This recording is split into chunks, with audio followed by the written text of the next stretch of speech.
Welcome to Hood Champion Boxing and Sports. In boxing, you find a way to win or you find a way to lose. I'm going to go ahead and go on record right now, man.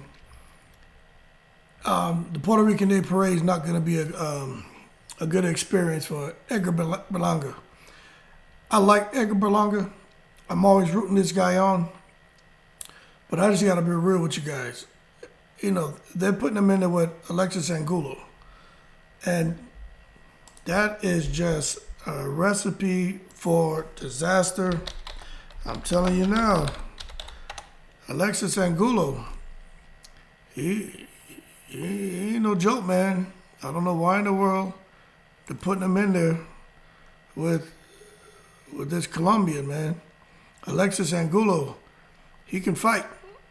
He's rough. He'll fight dirty. He'll use his elbows.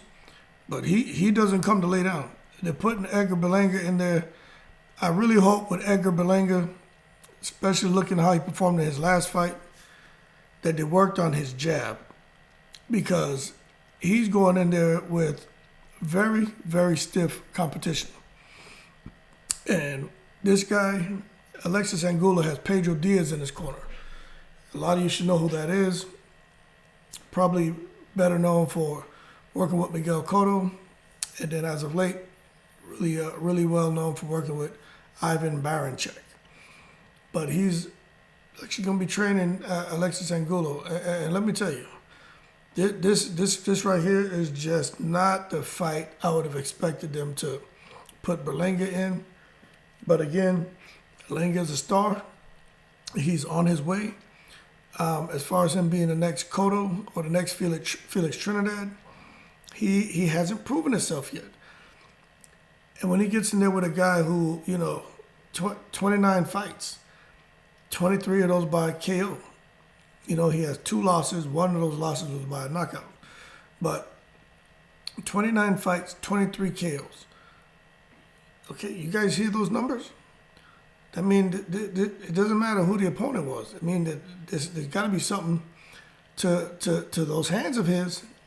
If out of 29 fights, he's KO'd 23 people. Okay? And Berlanga gets hit. And Berlanga can go down. He can get hurt. We've seen it happen already. And when he's in there with a guy who's a rough and rugged fighter like Alexis Angulo, let me tell you, man, the Puerto Rican Day Parade up there in New York, Labor Day weekend, all the Trinis, the Jamaicans, all my fellow islanders out there, man. Those are great, great, great times. But I don't know why in the world for that particular weekend. Well, I understand why they picked the opponent. He's Colombian, Edgar Berlanga, Puerto Rican heritage. I get it. But at the same time, why put him in there with a killer like Angulo? I just don't think that was well thought out, in my opinion. But when you talk about Angulo, some people are like, well, who has he fought? Okay. Out of all the people that Angulo's fought, the one name who should definitely two names should jump out to you. Anthony Sims Jr., which he won that fight. But then after that, he stepped up to fight David Benavidez, and we all know how that went. David Benavidez is a killer, and he won the fight in round 10 or 12. So David Benavidez stopped him. Then he went on to fight a guy named Carlos Galvan, which nobody will know. He won that round 5 out of an 8-round fight. And now Alexis Angulo is coming back to fight Edgar Berlanga. And he's going to be fighting in Madison Square Garden in the Hulu Theater. But I'm going to go ahead and tell you right now. It's going to be a short video. Edgar Berlanga, he has so much power. He has so much talent. But it seems like he's fallen in love with his power. You know what I'm saying? He's just trying to walk guys down with no jab, no nothing. And that backfired. If he would have worked behind his jab in the last fight, I think he could have got his opponent out of there. But going in here with a guy like Angulo, I mean, if you don't have a jab, I'm telling you right now, I like Edgar Berlanga. He's passionate. This man's proud of his heritage, proud of, to represent for the Puerto Rican people, man, especially with Trinidad Cotto out the picture. There's some other Puerto Rican fighters out there, but the names aren't as big as Berlanga's name. But this is just a horrible matchup stylistically for him. unless he worked on that jab. We know he has a sound amateur pedigree, but the way he's been looking lately, he's been looking susceptible to jabs, backhand rights, hooks, uppercuts.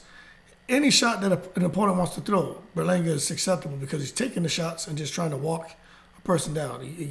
I hope they worked on his jab and his defense, but I'm going to tell y'all right now, if you don't know who Alexis Angulo is, you better go look. He fought on DAZN, and he had a couple other fights on other networks, but he is a rugged fighter. He will use his elbows. He will get physical. If Berlanga dips down, Angulo will go to his body, go to his head. He's gonna rip his shots, and he's gonna use his elbow to hold him down, and he's gonna rip shots to his body. Like Angulo's coming in to win, and I'm out there. I go to these different. I went to a couple different channels on YouTube. It's all in Spanish, and I just copy it. What I don't understand, I just paste it into Spanish translator to English, and a lot of people are picking Angulo, to knock out Berlanga. A lot of people from those, Spanish-speaking countries. So I'm just gonna go ahead and I'm saying if Edgar Berlanga didn't work on his jab, work on his defense, but especially his jab, Edgar Berlanga is gonna get knocked out in this fight, and it's not gonna be a happy Labor Day. I know about Labor Day, but a Puerto Rican Day parade for these guys, man. So rooting for him. I like him a lot, but I think he's in over his head. But we'll find out. That being said, y'all keep cool. Shout out to the veterans. Appreciate the support. And as always, I'm in the breeze.